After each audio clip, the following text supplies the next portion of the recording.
কিশোরগঞ্জের আগরপুর গোকুলচন্দ্র উচ্চ বিদ্যালয়ের প্রধান শিক্ষক মুজিবুর রহমানের বিরুদ্ধে 54,84,159 টাকা আত্মসাতের অভিযোগ উঠেছে।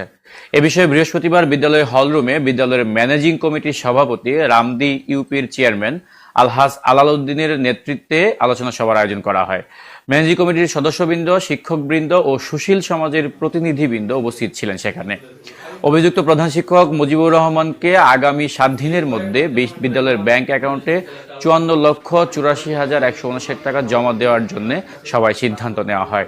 টাকা জমা না দিলে আইনানুগ ব্যবস্থা নেওয়া হবে বলে জানায় বিদ্যালয় কমিটি।